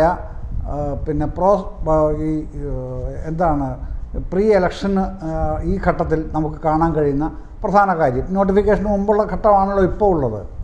ഇപ്പോൾ അദ്ദേഹം തീരുമാനിച്ചിരിക്കുന്ന ഒറ്റ കാര്യമാണ്, ഇവിടുന്ന് സ്വന്തമായിട്ട് എന്തെങ്കിലും വോട്ട് നേടാൻ കഴിവുള്ള ആൾക്കാരുണ്ടെങ്കിൽ അവർ കാണിച്ചു തരണം. അതിന് അദ്ദേഹം ഫീൽഡ് ചെയ്യുന്നു. തിരുവനന്തപുരത്ത് കേന്ദ്ര സഹമന്ത്രിയെ തന്നെ രാജീവ് ചന്ദ്രശേഖരനെ, തൊട്ടടുത്ത് കേന്ദ്ര സഹമന്ത്രി V മുരളീധരൻ, നിങ്ങൾക്ക് വോട്ടുണ്ടെങ്കിൽ കാണിച്ചു തരണം. അനിൽ ആന്റണിക്ക് വോട്ടുണ്ടെങ്കിൽ നിങ്ങൾ കാട്ടിത്തരണം. മോദിക്ക് അപ്പുറത്തേക്ക്, മോദി പ്രഭാവത്തിനപ്പുറത്തേക്ക് കേരളത്തിൽ BJPക്ക് ഇതുവരെ എന്തെങ്കിലും നേടാൻ കഴിഞ്ഞിട്ടില്ല സംഘടനാപരമായി എന്നുള്ളത് അടിവരയിടുകയാണ് ഇതുവരെ ചെയ്തിട്ടുള്ളത്. അത് സുരേഷ് ഗോപിക്കും അത് തന്നെയാണ്. മോദി പ്രഭാവത്തിനപ്പുറത്തേക്ക് എന്തെങ്കിലും ഉണ്ടെങ്കിൽ സുരേഷ് ഗോപിയും കാട്ടിത്തരണം. അതാണ്. അല്ല ഇപ്പം കൃഷ്ണകുമാറിൻ്റെ കാര്യമോ, കണ്ണൂരിലെ നമ്മുടെ രഘുവിൻ്റെ കാര്യമോ, കാസർഗോഡ് അശ്വിനിയുടെ കാര്യമോ ഒന്നും പറയേണ്ട കാര്യമില്ല. എല്ലാവരുടെയും കെയർ ഓഫ് ഈ പറയുന്നത് പോലെ മോദി ഗ്യാരണ്ടി, അത് മാത്രമേ ഉള്ളൂ. അല്ലാതെ BJPക്ക് കേരളത്തിൽ സംഘടനാപരമായി പ്രവർത്തിച്ച് ജനങ്ങൾക്കിടയിൽ, വോട്ടർമാർക്കിടയിൽ വേര് പിടിപ്പിച്ച് സംഘടനയെ ശക്തിപ്പെടുത്താൻ കഴിയുന്ന ഒരു നിലയിലും ഇപ്പോൾ എത്തിയിട്ടില്ല എന്നുള്ളതിൻ്റെ ഏറ്റവും വലിയ തെളിവ് സ്ഥാനാർത്ഥി പട്ടിക തന്നെ. അതവിടെ നിൽക്കട്ടെ. ഇവിടെ ശ്രീ റോണി പറഞ്ഞ പ്രധാനപ്പെട്ട പ്രശ്നം എന്താണ്? അദ്ദേഹം പറയുമ്പോൾ നമുക്കത് ആ ഒരു പാർട്ടി എത്തി നിൽക്കുന്ന ഒരു പത്തറ്റിക് സിറ്റുവേഷനുണ്ട്. അത് അങ്ങേയറ്റം ഗുരുതരമായൊരവസ്ഥ പ്രാപിച്ചിട്ടും അത് കാണാതെ വരുന്നത് ഇവരെ പോലുള്ള ആൾക്കാരാണെന്ന് വരുമ്പോൾ നമുക്കത് നീലിമ പറഞ്ഞതുപോലെ തന്നെ ഖേദമാണ്, വിഷമമാണ്, സങ്കടമാണ് തോന്നുന്നത്. കാരണം ഗ്രാൻഡ് ഓൾഡ് പാർട്ടി എന്നാണല്ലോ കോൺഗ്രസ്സിന് ഖ്യാതിയുള്ളത്. ആ ഗ്രാൻഡ് ഓൾഡ് പാർട്ടി ഇപ്പോൾ പിടിച്ചു നിൽക്കാനുള്ള അത്യന്തം മാരകമായൊരു വെപ്രാളത്തിലാണ് ഈ ഇലക്ഷനെ ഫേസ് ചെയ്യുന്നത്. അതുകൊണ്ടാണല്ലോ ഭാരത് ജോഡോ ന്യായയാത്ര ഇപ്പോൾ നടത്തിക്കൊണ്ടിരിക്കുന്നത്. നല്ല കാര്യം, അവർ നടത്തി ജനവിശ്വാസം ആർജിക്കട്ടെ. പക്ഷേ എവിടെയെങ്കിലും ജനവിശ്വാസം ആർജിച്ചിട്ടുണ്ടോ? എന്തുകൊണ്ടാണ് ജനവിശ്വാസം ആർജിക്കാൻ കഴിയാത്തത് എന്നുള്ളതിന് വേറെ എങ്ങും നമ്മൾ പരതി പോകേണ്ടതില്ല. ഇവിടെ കേരളത്തിൽ LDFും UDFും പരമ്പരാഗത വൈരികളായിട്ട് തന്നെയാണല്ലോ മത്സരിക്കുന്നത്. ഇത്തവണ അങ്ങനെ തന്നെയാണ്. ഈ ലോക്സഭാ തെരഞ്ഞെടുപ്പിലും ഇവരുടെ പ്രധാനപ്പെട്ട മുദ്രാവാക്യം എന്താണ്? ആൻറ്റി LDF സ്ലോഗൻസ് അല്ലാതെ, LDF സർക്കാർ വിരുദ്ധ മുദ്രാവാക്യങ്ങളല്ലാതെ എന്താണ് ഇവരിവിടെ പ്രക്ഷേപണം ചെയ്തുകൊണ്ടിരിക്കുന്നത് എന്നുള്ളതാണ് ഈ ഇദ്ദേഹത്തെ പോലുള്ള പ്രൊഫസർ റോണിയെ പോലുള്ള ആൾക്കാർ ആലോചിക്കണം എന്ന് ഞാൻ അഭ്യർത്ഥിക്കുന്നത്. കാരണം 2019 ഇവർക്ക് 20-ൽ 19 സീറ്റാണ് ജനങ്ങൾ കൊടുത്തത്. ഒന്ന് രാഹുൽ ഗാന്ധി പ്രധാനമന്ത്രിയാകാൻ പോകുന്നു. 2 ശബരിമല ഇമ്പാക്റ്റ്, അതാണ് രാഹുൽ ഗാന്ധി പ്രധാനമന്ത്രിയാകാൻ പോകുന്നു. 2 ശബരിമല ഇമ്പാക്റ്റ്. അതിൽ പ്രത്യേകിച്ച് NSS CPMനോട് ആ സമയത്ത് കാണിച്ചിരുന്ന, LDF സർക്കാരിനോട് കാണിച്ചിരുന്ന ചില പ്രശ്നങ്ങളും ഒക്കെ ഉണ്ട് അതിൻ്റെ അകത്ത്. അതിൻ്റെ ഭാഗമായിട്ടായിരുന്നു. പക്ഷേ 21-ൽ എന്താണ് കണ്ടത്? 21-ൽ അതല്ലോ ജനങ്ങൾ പ്രകടിപ്പിച്ച മനോഭാവം. ഇവരുടെ പ്രചണ്ഡമായ പ്രചരണം മാത്രമാണോ UDF എന്നുള്ള നിലയിൽ, BJP എന്നുള്ള നിലയിൽ മറുപക്ഷവും ചെയ്തത് മാത്രമാണോ? കേരളത്തിലെ മാധ്യമങ്ങൾ 99.99% സർക്കാർ വിരുദ്ധമായി പ്രവർത്തിക്കുന്ന, ഏറ്റവും സംഘടിതമായി പ്രവർത്തിക്കുന്ന ഒരു ഘട്ടമായിരുന്നു. എന്നിട്ടെന്താണ് 99 സീറ്റല്ലേ കിട്ടിയത്? അപ്പോൾ രണ്ടും രണ്ടായിട്ടാണ് ജനങ്ങൾ കാണുന്നത്. പാർലമെൻറ്റ് ഇലക്ഷനെ ദേശീയമായിട്ടും സംസ്ഥാന നിയമസഭാ തെരഞ്ഞെടുപ്പിനെ സംസ്ഥാന പ്രത്യേകത അകത്ത് നിന്നുകൊണ്ടുമാണ് ജനങ്ങൾ കാണുന്നതിനുള്ള തെളിവ് തന്നെ അവിടെ കിട്ടി. എന്നിട്ടും വീണ്ടും 24 വരുമ്പോൾ 24 പ്രധാനപ്പെട്ട മുദ്രാവാക്യങ്ങളൊന്നും സർക്കാരിനെതിരെയല്ല, ദേശീയ ഗവൺമെൻറ്റിനെതിരെയല്ല. എവിടെയാണ് CAA-ക്കെതിരായ നിലപാട് എന്ന് മുഖ്യമന്ത്രി ഇന്ന് വൈകുന്നേരം ചോദിച്ചില്ലേ പത്രസമ്മേളനത്തിൽ? തൊട്ടടുത്ത് കർണാടകത്തിൽ കോൺഗ്രസ് സർക്കാരിന് നിലപാടുണ്ടോ? കേൾക്കുന്നില്ലല്ലോ. തെലുങ്കാനയിൽ ആ നിലപാടുണ്ടോ? പിന്നെ ഹിമാചൽ പ്രദേശിൽ ആ നിലപാടുണ്ടോ? ഇത് പറയണ്ടേ? അതേസമയം കേരളം പിന്നെ ഹർജിയുമായിട്ട് സുപ്രീം കോടതി സമീപിച്ചിരിക്കുകയല്ലേ. അതെന്തുകൊണ്ടാണ്? ജനങ്ങളുടെ മുമ്പുള്ള നിലപാടാണ് പറയേണ്ടത്. ആ നിലപാട് പറയുന്നതിന് പകരം പിണറായി വിജയനെ കുറ്റം പറഞ്ഞും LDF സർക്കാരിനെ കുറ്റം പറഞ്ഞും കുറേ പ്രചാരണം നടത്തി അതിന് മാധ്യമങ്ങളുടെ പിന്തുണയും ആർജിച്ചാൽ ഇവിടെ നേടിക്കഴിഞ്ഞു എന്നുള്ള മിഥ്യാധാരണയാണ് കോൺഗ്രസിനെ അന്ധമായി നയിക്കുന്നത്. അത് തന്നെയാണ് ഈ കൊഴിഞ്ഞുപോക്കിൻ്റെ ഇപ്പോൾ പത്മിനി തോമസ് പറഞ്ഞില്ലേ, പത്മിനി തോമസ് ഒരു വലിയ പക്ക രാഷ്ട്രീയക്കാരായിട്ട് ആരും കാണുന്നില്ല, ഞാനും കാണുന്നില്ല കേട്ടോ. പക്ഷേ അവർ അവർ ഉദാഹരിച്ചത് എന്താണ്? അവരുദാഹരിച്ചത് NCP-യിലേക്ക് പോയ വനിതാ നേതാവിൻ്റെ കാര്യം, കോൺഗ്രസ് വനിതാ നേതാവിൻ്റെ കാര്യമാണല്ലോ പറഞ്ഞത്. മുട്ടയടിക്കേണ്ടി വന്നില്ലേ പരസ്യമായി എന്ന് പറയുമ്പോൾ എന്താണ്? അത് സ്ത്രീയാണ് അവരുദാഹരിക്കുന്നത്. അത് ചെറിയ ഉദാഹരണമൊന്നുമല്ല, അതൊരു മെസ്സേജ് നൽകുന്നുണ്ട്. ആ മെസ്സേജ് നൽകുന്ന ആർക്കാണ്? വോട്ടർമാരായ സ്ത്രീകൾക്കാണ് ആ മെസ്സേജ് നൽകുന്നത്. അത് എത്രത്തോളം ഫലപ്രദമാകും എന്നുള്ളതിനെ പ്രതിരോധിക്കാനായിട്ട് ഒരു കോൺഗ്രസ്സുകാരനെങ്കിലും ഈ ചർച്ചയിലടക്കം പ്രൊഫസർ റോണി കെ ബേബി അടക്കം ആ നിലപാടിനെ പ്രതിരോധിക്കാൻ, പത്മിനി തോമസിനെ പ്രതിരോധിക്കാൻ ഒരു മെസ്സേജ് അവർ തെറ്റായ മെസ്സേജാണ് കൊടുക്കുന്നതെങ്കിൽ അത് തെറ്റായ മെസ്സേജാണെന്ന് പറയാൻ അദ്ദേഹം തയ്യാറാവുന്നുണ്ടോ? ഇല്ല. എന്താണ് കാര്യം? അദ്ദേഹത്തിന് കൊടുത്തിട്ടുള്ള ക്യാപ്സ്യൂള് ആൻറ്റി പിണറായി അതാണ് വേണ്ടത്, ഇതാണ് പറയുന്നത്. എന്നിട്ട് അടുത്തതെന്താണ്?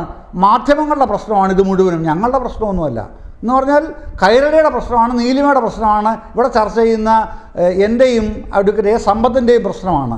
അല്ലാതെ കോൺഗ്രസ് അത്തരം പ്രശ്നമില്ലെന്ന് നമ്മൾ വെറുതെ കണ്ണടച്ചിരുട്ടാകുകയാണ്. നമ്മൾ വിഡ്ഢികളായിട്ടല്ലേ? പ്രൊഫസർ റോണി കെ ബേബിയൊക്കെ കൃത്യമായിട്ട് അവർക്ക് രാഷ്ട്രീയം പഠിച്ച് രാഷ്ട്രീയം പ്രവർത്തിക്കുന്നവരാണ്. അവർക്കറിയാം നീലിമയും ഞങ്ങൾ രണ്ടുപേരും ഇരുന്ന് കൈരളി കൂടെ ഉണ്ടാക്കുന്ന ഈ പ്രചാരണത്തിനൊന്നും ഒരു കാര്യവുമില്ല. കോൺഗ്രസ് എന്ന് പറഞ്ഞാൽ BJP-യെ കടത്തി വെട്ടാൻ തീരുമാനിച്ചിരിക്കുന്നു, അവർ അധികാരത്തിൽ വരാനും തീരുമാനിച്ചിരിക്കുന്നു. നിങ്ങളൊക്കെ എന്ത് പറഞ്ഞാലും ശരി, ഞങ്ങൾ അധികാരത്തിൽ വരിക തന്നെ ചെയ്യും. ഇതാണ് നിലപാട്. ഇത് അവരെ എവിടെ കൊണ്ടെത്തിക്കുമെന്ന് അവർ ആലോചിക്കണം. അതല്ലേ വേണ്ടത്? ഇപ്പോൾ 20-20 ജയിച്ചു കഴിഞ്ഞു എന്നാണല്ലോ ഇപ്പോഴേ പ്രചാരണം നടത്തുന്നത്. പക്ഷെ ജനങ്ങളുടെ മനസ്സിലുള്ള അവസ്ഥ എന്താണ് ഇവരെ പറ്റി? പാർലമെൻറ്റ് ഇലക്ഷനിൽ ഇവരെ കഴിഞ്ഞ 2019 പോലെ അനായാസം 20-20 19 20 അങ്ങ് പിടിച്ചു കയറും എന്നാണ് തെറ്റിദ്ധരിക്കുന്നതെങ്കിൽ ജനങ്ങളെ എത്ര കണ്ട് വില കുറച്ചാണ് ഈ UDF എന്ന സംഘടനാ സംവിധാനം കാണുന്നത് എന്ന് ഓർത്ത് പകച്ച് നിൽക്കുന്ന കുറേ ആൾക്കാരുണ്ട് കോൺഗ്രസിൻ്റെ പല തലങ്ങളിൽ. അത്തരക്കാരാണ് പോകുന്നത്. അവർക്ക് പിന്നെ LDF-ലേക്ക് വന്നിട്ട് കാര്യമില്ല. കാരണം ദേശീയ തലത്തിൽ എന്താണ് സംഭവിച്ചുകൊണ്ടിരിക്കുന്നതെന്ന് അറിയാം. അവർക്ക് വേണ്ടത് ചില സ്പേസുകളാണ് വേണ്ടത്. അത് കൊടുക്കാൻ LDF അങ്ങനെ തയ്യാറാവില്ല എന്നറിയാവുന്നവരാണ്, ഭാഗ്യാന്വേഷികളാണ്, രാഷ്ട്രീയ ഭാഗ്യാന്വേഷികൾ അങ്ങോട്ട് പോയിക്കൊണ്ടിരിക്കുന്നു. ഇതവർ കാണുന്നില്ലെങ്കിൽ നമുക്കെന്ത് ചെയ്യാൻ പറ്റും?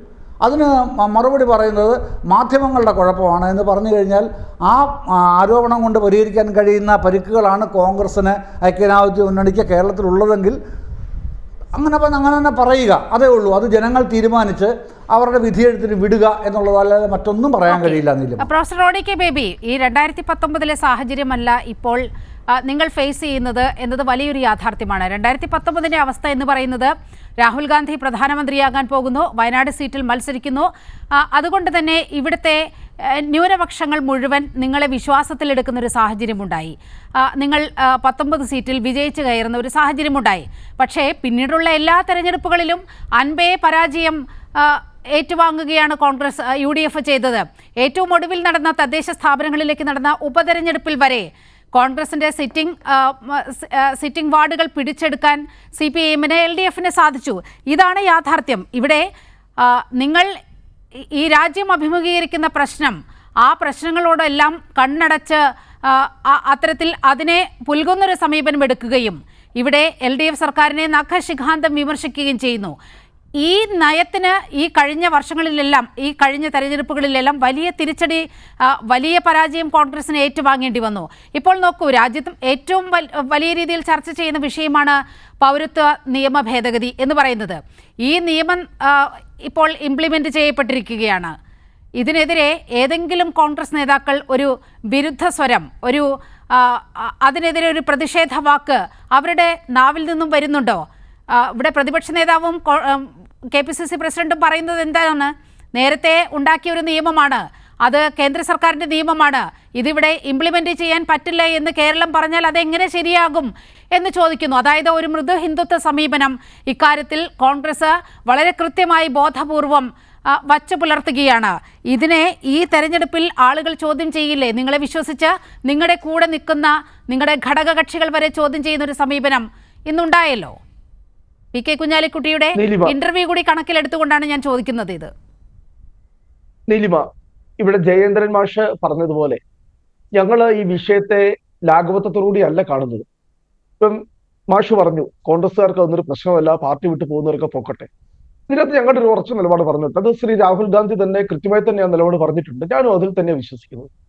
ഈ പാർട്ടിയിൽ നിന്നും പ്രത്യയശാസ്ത്രപരമായി, ആശയപരമായി ഈ പാർട്ടിയുടെ ആശയങ്ങളോട് കലഹിച്ച് ഈ പാർട്ടിയെ അടിമുടി സ്നേഹിച്ച, അടി ഉറച്ചു നിന്ന ഒരാൾ ഈ പ്രസ്ഥാനത്ത് നിന്ന് വിട്ടുപോകുമ്പോൾ ഞങ്ങൾക്കൊക്കെ ആത്മവേദന ഉണ്ടാവും, ഞങ്ങൾക്കൊക്കെ വലിയ വിഷമം ഉണ്ടാവും.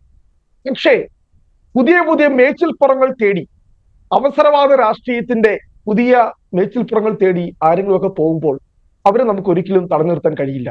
കാരണം അവരെല്ലാം അക്രപച്ചയുടെ പുറകെ പോകുന്നവരാണ്. ഇന്ന് ഈ രാജ്യത്ത് സംഭവിച്ചുകൊണ്ടിരിക്കുന്നത് ഇത് കോൺഗ്രസ് മാത്രം നേരിടുന്ന ഒരു പ്രതിസന്ധിയല്ല. നമ്മൾ ബംഗാൾ ഉൾപ്പെടെ, ത്രിപുര ഉൾപ്പെടെ CPM-ന്റെ അവസ്ഥ തന്നെ നോക്കുക. ഞാൻ ഒരു രാഷ്ട്രീയമായ ഒരു പ്രത്യേക ആരോപണത്തിന് വേണ്ടിയല്ല ഞാൻ പറയുന്നത്, ഒരു യാഥാർത്ഥ്യം ഞാൻ എൻ്റെ മുമ്പിലേക്ക് വെക്കുക. 30-33 വർഷം CPM ഭരിച്ചതാണല്ലോ ബംഗാൾ. അവിടെ CPM-ന്റെ എത്രയോ നേതാക്കന്മാരാണ്. പാർട്ടി ഓഫീസുകൾ തന്നെയല്ലേ രാത്രി പുലർന്ന് വിവാദമായപ്പോൾ നേരെ അവയെല്ലാം എന്തായി മാറി? അവയെല്ലാം നേരെ പോയി മാറുന്നത് BJP-യുടെ ഓഫീസുകളായിട്ടാണ്. ബംഗാളില് കോൺഗ്രസ് 10-40 വർഷം അധികാരത്തിന് പുറത്താണെങ്കിലും ഇന്നും ഞങ്ങൾക്ക് 2 MP-മാരുണ്ട് ബംഗാളിൽ. CPM-ന് ഒരു MP പോലും ഇല്ല ബംഗാളിൽ. ത്രിപുരയിലും അവസ്ഥ ഇത് തന്നെയാണ്. അവിടെയെല്ലാം BJP വളർന്നത് കോൺഗ്രസിന്റെ കോൺഗ്രസ് ദുർബലമായത് കൊണ്ടല്ല, മറിച്ച് CPM ദുർബലമായത് കൊണ്ട്. അതൊരു യാഥാർത്ഥ്യമാണ് എന്ന് പറഞ്ഞു. എങ്കിലും നമ്മളൊരു കാര്യം മനസ്സിലാക്കണം, ഇന്ത്യയിൽ ഞങ്ങൾ ഇത്രയും വലിയ പ്രതിസന്ധി നേരിടുമ്പോൾ പോലും ഞാൻ പറഞ്ഞല്ലോ വലിയ BJP നമുക്കറിയാം. എനിക്ക് വലിയ അത്ഭുതം തോന്നുക, നമ്മൾ എന്തുകൊണ്ട് ഈ ചർച്ചയിൽ BJP-ക്കെതിരെ നമ്മൾ പ്രതികരിക്കുന്നില്ല? കാരണം BJP ഈ രാജ്യത്ത് നടപ്പാക്കിക്കൊണ്ടിരിക്കുന്ന ജനാധിപത്യ വിരുദ്ധമായിട്ടുള്ള ഫാസിസ്റ്റ് സമീപനം നമുക്ക് ഇനി നമ്മുടെ മുമ്പിലുള്ള പ്രതീക്ഷ എന്ന് പറയുന്നത്. ശ്രീ റോണി കെ ബേബി, നിങ്ങളുടെ നേതാക്കൾ തന്നെയാണ് ഇപ്പോൾ ഈ CAA വിഷയത്തിലടക്കം ഈ അഗാധ മൗനത്തിലാണ്ടിരിക്കുന്നത്. നിങ്ങളുടെ നേതാക്കൾ രാഹുൽ ഗാന്ധി മുതൽ ഇവിടെ കേരളത്തിൽ വരെയുള്ള നേതാക്കളെ എടുക്കൂ. ആരാണ് CAA-ക്കെതിരെ ഒരു ഭിന്ന സ്വരം, ഒരു പ്രതിഷേധ സ്വരം പുറപ്പെടുവിച്ചത്? ഇടതുപക്ഷത്തിന്റെ ശബ്ദം മാത്രമാണ് മുഴങ്ങിയത്. ഇന്ന് തന്നെ മുഖ്യമന്ത്രി വാർത്താ സമ്മേളനത്തിൽ പറഞ്ഞത് നോക്കുക, RSSന്റെ ലക്ഷ്യങ്ങളിലേക്കുള്ള പാലമാണ് CAA. അതിനെതിരായ പോരാട്ടം എന്ത് ത്യാഗം സഹിച്ചും തുടരും, മുട്ടുമടക്കില്ല, നിശബ്ദരാക്കില്ല. ഇങ്ങനെ കേൾക്കാൻ കൊതിയായിട്ടാണ് ശ്രീ റോണി കെ ബേബി നിങ്ങളുടെ നേതാക്കളുടെ ഭാഗത്ത് നിന്ന് ഇതിൽ ഇങ്ങനെയൊരു സെന്റൻസ്, ഇങ്ങനെയൊരു വാചകം നിങ്ങളുടെ നേതാക്കളുടെ നാവിൽ നിന്ന് കേൾക്കാൻ കഴിയുമോ ഈ തെരഞ്ഞെടുപ്പ് കാലത്തെങ്കിലും? ശ്രീ സഖാവ് പിണറായി വിജയൻ ഉൾപ്പെടെ, കേരളത്തിന്റെ മുഖ്യമന്ത്രി പ്രിയപ്പെട്ട പിണറായി വിജയൻ ഉൾപ്പെടെ CPM-ന്റെ ഏതെങ്കിലും നേതാക്കന്മാർക്കെതിരെ RSS ഇന്ത്യയിൽ ഏതെങ്കിലും ഒരു കോടതിയിൽ കേസ് ഫയൽ ചെയ്തത് ഒന്ന് കാണിക്കാമോ?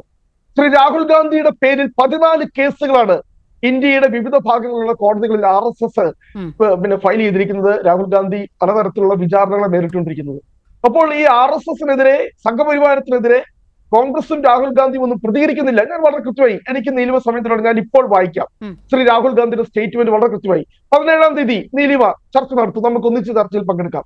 17-ാം തീയതി ബോംബെയിൽ ലക്ഷക്കണക്കിന് ആളുകൾ പങ്കെടുത്തുകൊണ്ട് വലിയ പ്രതിഷേധ യോഗമാണ്. ഞങ്ങളുടെ ഭാരത് ന്യായ യാത്രയുടെ സമാപനം അത് ഞങ്ങൾ മാറ്റി. ഇത് CAA-ക്കെതിരെയുള്ള പൗരത്വ ഭേദഗതി നിയമത്തിനെതിരെയുള്ള പ്രതിഷേധമായി ഞങ്ങൾ മാറ്റുക. രാഹുൽ ഗാന്ധി ഇത്രയും കഷ്ടപ്പെട്ട് യാത്ര നടത്തി ബോംബെയിൽ എത്തിയപ്പോൾ ആ യോഗം കോൺഗ്രസിന് മാത്രമാക്കാതെ ഇന്ത്യ മുന്നണിയിലെ മുഴുവൻ നേതാക്കളെയും വിളിച്ചു വരുത്തി പൗരത്വ ഭേദഗതി നിയമത്തിനെതിരെ ശക്തമായ പ്രതിഷേധം. ഇനി കേരളത്തിലെ നേതാക്കന്മാർ പ്രതികരിച്ചില്ല എന്ന് പറയുന്നു. അങ്ങേക്കറിയാമല്ലോ ശ്രീ രമേശ് ചെന്നിത്തല ആരാന്നുള്ളത്. കഴിഞ്ഞ തവണ 2019 പൗരത്വ ഭേദഗതി നിയമം വന്നപ്പോൾ അതിനെ ചലഞ്ച് ചെയ്തുകൊണ്ട് സുപ്രീം കോടതിയിൽ ഹർജിയിൽ നിന്ന് ശ്രീ രമേശ് ചെന്നിത്തലയുടേതാ. അദ്ദേഹം ഇന്നലെയും അദ്ദേഹത്തിന് സ്റ്റേറ്റ്മെന്റ് വന്നിട്ടുണ്ട്. വീണ്ടും അദ്ദേഹം സുപ്രീം കോടതിയെ സമീപിക്കാൻ പോവുക. ഇതിന്റെ ചട്ടങ്ങൾ വന്നിരിക്കുന്നു, അത് സ്റ്റേ ചെയ്യണമെന്ന് ആവശ്യപ്പെട്ടുകൊണ്ട് ഞങ്ങളുടെ KPCC ബഹുമാന്റെ പ്രസിഡന്റ് ഉൾപ്പെടെ പ്രതിപക്ഷ നേതാവ് ഉൾപ്പെടെ കേരളത്തിലെ മുഴുവൻ നേതാക്കളും ഞങ്ങളൊക്കെ എത്രയോ സമരങ്ങൾ, ഇന്നലെ കൂടി ഞങ്ങളോട് സമരം നടത്തിയിട്ടില്ല, എത്രയോ നൈറ്റ് മാർച്ചുകൾ പരിശോധിക്കാം സാമൂഹ്യ മാധ്യമങ്ങളിൽ. ഞാൻ പറഞ്ഞു വരുന്നത്, കേരളത്തിൽ LDF-ന് ഒരു തെരഞ്ഞെടുപ്പ് പ്രധാന വിഷയമായി നിങ്ങൾക്ക് മറ്റൊരു വിഷയം ചർച്ച ചെയ്യാനില്ലേ? അത്ഭുതപ്പെട്ടു പോവുക. നിങ്ങൾ പോരാട്, നിങ്ങൾ സംഘപരിവാറിനെതിരെ പോരാട്, RSSനെതിരെ പോരാട്, കേന്ദ്ര ഗവൺമെന്റിന്റെ തെറ്റായ നയങ്ങൾക്കെതിരെ പോരാട്, ഈ രാജ്യത്തെ ജനാധിപത്യം അട്ടിമറിക്കുന്നതിനെ കുറിച്ച് പോരാട്. അതിന് പകരം കോൺഗ്രസിൽ നിന്നും ഏതാണ് ഈ പത്മിനി, എനിക്ക് വലിയ സഹതാപം. ആരാ പത്മിനി? ശ്രീ റോണി കെ ബേബി, നിങ്ങൾ ഏത് ലോകത്ത് നിന്നുകൊണ്ടാണ് ഈ സംസ്ഥാനത്ത് ജീവിക്കുന്ന ഒരാളല്ലേ താങ്കൾ? വലിയ അതിശയം തോന്നുന്നു അങ്ങയുടെ വാക്കുകൾ കേട്ടിട്ട്. ഞാൻ അങ്ങയിലേക്ക് വരാം. ശ്രീ സമ്പത്ത്, ഈ കോൺഗ്രസിന്റെ പ്രതിനിധി പറഞ്ഞു കേൾക്കുമ്പോൾ ഇവിടെ RSSനെതിരെ പോരാടാൻ ഇവിടെ LDF ഇല്ല, കേരളമില്ല എന്നൊക്കെ തോന്നും. സംസ്ഥാന സർക്കാർ വളരെ കൃത്യമായി ഈ പൗരത്വ ഭേദഗതി നിയമം നടപ്പാക്കില്ല എന്ന തീരുമാനമെടുത്ത ആദ്യത്തെ സംസ്ഥാനമാണ് കേരളം. ഇത്തരത്തിൽ ഒരു നിലപാടെടുക്കാൻ കേരളത്തിന് പുറത്ത് ആർക്കാണ് സാധിക്കുക? നിന്നുകൊണ്ട് പറയട്ടെ, ഇന്ത്യയിൽ ഇന്ന് അധികാരത്തിലുള്ള BJP-യെ നിയന്ത്രിക്കുകയായിരുന്നു RSS. ഇന്ന് RSS സെൻട്രൽ സ്റ്റേജിലേക്ക് തന്നെ വന്നു കഴിഞ്ഞിട്ടുണ്ട്. BJP-യെ നിയന്ത്രിക്കലല്ല, സർവകലാശാലകളുടെ വൈസ് ചാൻസലർമാർ മുതൽ വിവിധ ദേശീയ കമ്മീഷനുകളുടെ അധ്യക്ഷന്മാരായും വിവിധ പ്രധാനപ്പെട്ട ആ വിധത്തിൽ നിയന്ത്രിക്കാൻ കഴിയുന്ന ഈ പറയുന്ന അത്തരത്തിലുള്ള സ്ഥാനങ്ങളിലേക്ക് തന്നെ, എക്സിക്യൂട്ടീവ് അധികാരമുള്ള സ്ഥാനങ്ങളിലേക്ക് അവർ കടന്നു വന്നു കഴിഞ്ഞു. വളരെ കൃത്യമായിട്ടുള്ള അജണ്ടയോടുകൂടിയാണ് ഈ കാര്യങ്ങൾ നടക്കുന്നത്. ചോദിച്ചാൽ ഞങ്ങളൊരു സർക്കാരിതര സംഘടനയാണ്, NGO ആണെന്ന് പറയുക. അവരുടെ ഒരു വർഷത്തെ ബഡ്ജറ്റ് എന്നത് തന്നെ ലോകത്തിലെ പല രാഷ്ട്രങ്ങളുടെ ബഡ്ജറ്റിനേക്കാൾ വലുതാണ്. അതാണ് അവസ്ഥ. ഇത് BJP-യിലേക്ക് വരുന്നതിന് മുമ്പ് ഒരു കാലത്ത് RSS കോൺഗ്രസിനുള്ളിൽ പ്രവർത്തിച്ചിരുന്നു എന്ന കാര്യം ആരും മറന്നു പോകരുത്. ശ്രീമതി ഇന്ദിരാഗാന്ധിയുടെ വധത്തിന് ശേഷം ഡൽഹിയിൽ പൊട്ടിപ്പുറപ്പെട്ട കലാപങ്ങൾ, ആ കലാപങ്ങളിൽ സിഖുകാരെ കൂട്ടക്കുരുതി ചെയ്തതിൽ, അത്തരത്തിൽ പ്രതികളായവരിൽ കോൺഗ്രസ്സുകാർ ആ പണി ചെയ്തതിൽ RSSകാർ ഉണ്ടായിരുന്നു എന്നുള്ളത് അന്ന് റിപ്പോർട്ട് ചെയ്യപ്പെട്ടിട്ടുള്ള കാര്യമാണ്. മഹാത്മാഗാന്ധിയുടെ വധം മതനിരപേക്ഷതയ്ക്ക് ഭംഗമുണ്ടാക്കിയ ഈ സ്വതന്ത്ര ഇന്ത്യയിലെ ആദ്യത്തെ സംഭവമാണെങ്കിൽ ഏറ്റവും ഒടുവിൽ ബാബറി മസ്ജിദിൻ്റെ തകർച്ച വരെയുള്ള കാര്യങ്ങളിൽ അതിലേക്ക് കൊണ്ടെത്തിക്കുന്നതിൽ കോൺഗ്രസ് വഹിച്ചൊരു പങ്കുണ്ട്. അതൊന്നും നമുക്ക് സമയച്ചുരുക്കം കൊണ്ട് ഇപ്പോൾ പറയാൻ കഴിയില്ല. ഇന്ത്യയിൽ RSSന് ഏറ്റവും കൂടുതൽ ശാഖകളുള്ള സംസ്ഥാനമാണ് ഈ കൊച്ചു കേരളം. ഈ കേരളം കേരളമായി നിലനിൽക്കുന്നത് കോൺഗ്രസിൻ്റെ കഴിവും കരുത്തും കൊണ്ടല്ല. ഈ കേരളം കേരളമായി മതനിരപേക്ഷ സമൂഹമായി നിലനിൽക്കുന്നത്, ഇന്ത്യക്ക് മാതൃകയായി നിൽക്കുന്നത് ഇവിടുത്തെ ഇടതുപക്ഷ മനസ്സുകൊണ്ടാണ്. കേരളത്തിലെ CPIM ഏറ്റവും വലിയ രാഷ്ട്രീയ പാർട്ടി ആയതുകൊണ്ടാണ്. ആ ഇടതുപക്ഷത്തിന് ജനങ്ങൾക്കിടയിൽ സ്വാധീനമുള്ളതുകൊണ്ടും CPIM-നെയും ഇടതുപക്ഷത്തെയും നഖശികാന്തം എതിർക്കുന്നവർ പോലും എന്താണ് ഇവർ പറയുന്നത് എന്ന് കേൾക്കാനും ആ നിലപാടുകൾ അത് ചർച്ച ചെയ്യാനും തയ്യാറാകുന്നത് കൊണ്ട്, ആ ഒരു സ്പേസ്, അത്തരത്തിൽ ആ ഒരു ഇടം ഉള്ളത് കൊണ്ട് കൂടിയാണ്, കോൺഗ്രസിൻ്റെ കഴിവ് കൊണ്ടല്ല. ഈ കേരളത്തിൽ മുഖ്യമന്ത്രിയായിരിക്കുന്ന സഖാവ് പിണറായി വിജയൻ്റെ തലയ്ക്ക് 2 കോടി രൂപ ഇനാം പ്രഖ്യാപിച്ച RSS നേതാവുണ്ട്. പ്രൊഫസർ റോണി മറന്നു പോകരുത്. എത്ര കോൺഗ്രസ് നേതാക്കൾ അപലപിച്ചുവെന്ന് പത്രങ്ങളെടുത്തൊന്ന് പരിശോധിക്കുക. ഒരു സംസ്ഥാനത്തിൻ്റെ മുഖ്യമന്ത്രി, ആ മുഖ്യമന്ത്രി എടുത്ത ധീരമായ നിലപാടിന് ആ മുഖ്യമന്ത്രിയുടെ തലയ്ക്ക് വിലയിടുക. ഞാൻ ആ RSSൻ്റെ നേതാവിൻ്റെ പേരൊന്നും പറയുന്നില്ല. എന്തിനാ ഇതിൽ കൂടിയെല്ലാം ആ പേരൊക്കെ വലിച്ചിഴയ്ക്കുന്നത്? അറിഞ്ഞുകൂടാത്തതുകൊണ്ടല്ല, പറയുന്നില്ല എന്ന് മാത്രമേ ഉള്ളൂ. ആ സംസ്കാരത്തെ അവർ പ്രതിനിധാനം ചെയ്യുന്നതിനെതിരായിട്ടുള്ള പോരാട്ടം നമ്മളിവിടെ നടത്തുമ്പോൾ 2019 ഈ പൗരത്വ നിയമ ഭേദഗതിക്കെതിരായി അത് പാർലമെൻറ്റിൽ CPIM-ൻ്റെ അംഗങ്ങൾ ആലോചിക്കേണ്ടത് 3 പേരെ അന്നുള്ളൂ ലോക്സഭയിൽ. ശരിയാണ്, ചെറിയ പാർട്ടിയാണല്ലോ. കുരുമുളക് ചേരാത്തതായിട്ടുള്ള കറികൾ വളരെ കുറവാണല്ലോ, ഇല്ലേ? ചുക്ക് ചേരാത്തതായിട്ടുള്ള കഷായം വളരെ കുറവാണല്ലോ, ഇല്ലേ? CPIM അല്ലെങ്കിൽ ഇടതുപക്ഷം ഇല്ലാത്തൊരു പാർലമെൻറ്റ് എന്നുള്ളത് പലരും സ്വപ്നം കാണുന്നുവെങ്കിലും ആ 3 പേര് മാത്രം ഉണ്ടായപ്പോൾ നൽകിയ ഭേദഗതികൾ നിങ്ങളൊന്ന് ആലോചിക്കണം. ഒന്ന്, പൗരത്വ നിയമത്തെ സംബന്ധിച്ചുള്ള കാര്യത്തിൽ ഭരണഘടന അനുശാസിക്കുന്ന വിധത്തിലാവണം. ഇത് സമുദായത്തിൻ്റെയോ മതത്തിൻ്റെയോ പേരിലാകരുത്, അവിടെ എക്സ്ക്ലൂഷൻ പാടില്ല. 2, ഇക്കാര്യത്തിൽ തന്നെ ആസാം അക്കോർഡിന് വിധേയമായിട്ടായിരിക്കണം. അക്കാര്യത്തിൽ ആസാം അക്കോർഡിന് വിരുദ്ധമായിട്ടുള്ള നിലയിലേക്ക് ഇത് വന്നാൽ അവിടെ ഇത് വളരെ കോംപ്ലിക്കേറ്റഡ് ആയിട്ടുള്ള ഇഷ്യൂ ആണ്. നമ്മുടെ നാട്ടിൽ പല ആളുകളും ധരിക്കുന്നത് പോലെ ഇത് ഏതെങ്കിലും ഒരു മതവിഭാഗത്തെ മാത്രമായി ഒഴിവായിക്കൊണ്ട് എന്നുള്ള നിലയിലേക്ക് മാത്രമല്ല, ആസാമിൽ നടക്കുന്ന പ്രക്ഷോഭം മറ്റൊരു തരത്തിൽ കൂടി വരികയാണ്. 3-മത്തേത്, ശ്രീലങ്ക ഉൾപ്പെടെയുള്ള രാജ്യം നമ്മുടെ അതിർത്തിയാണ്, നമ്മുടെ അതിരിനോട് ചേർന്ന് കിടക്കുന്ന അല്ലേ അയൽക്കാരാണ്. ആര്? ശ്രീലങ്ക. നമ്മൾ അഫ്ഗാനിസ്ഥാനെയും പാകിസ്ഥാനെയും അതുപോലെ തന്നെ ബംഗ്ലാദേശിനെയും പറയുമ്പോൾ മ്യാൻമാർ ഇന്ത്യയുടെ അതിർത്തിയാണ്. നമ്മുടെ അപ്പുറത്ത് നിന്ന് ഇങ്ങോട്ടേക്ക് വന്നിട്ടുള്ളതിൽ റോഹിംഗ്യൻ അഭയാർത്ഥികൾ അടക്കമുള്ളവരിൽ മുസ്ലിങ്ങളും ക്രിസ്ത്യാനികളും ഹിന്ദുക്കളും അടക്കമുണ്ട്. അവിടെ ഡൽഹിയിലെ വിവിധ ക്യാമ്പുകളിൽ അവർ അത്തരത്തിൽ ആട്ടി ഓടിക്കപ്പെട്ട ദ മോസ്റ്റ് പെർസിക്യൂട്ടഡ് റെഫ്യൂജീസ് എന്നാണ് ഐക്യരാഷ്ട്രസഭ അവരെ വിശേഷിപ്പിച്ചത്. നമ്മുടെ എല്ലാം കടലുകളിൽ എത്രയോ ആളുകൾ ചത്തുപോയല്ലോ, ശവം പോലും കിട്ടാതെ ആ വഞ്ചികൾ മുങ്ങിയിട്ട്. ഇവിടെ കോൺഗ്രസ് എടുക്കുന്ന നിലപാടെന്താണ്? ഇതിന് എത്ര ഭേദഗതികൾ അവർ നൽകി ഇക്കാര്യത്തിൽ?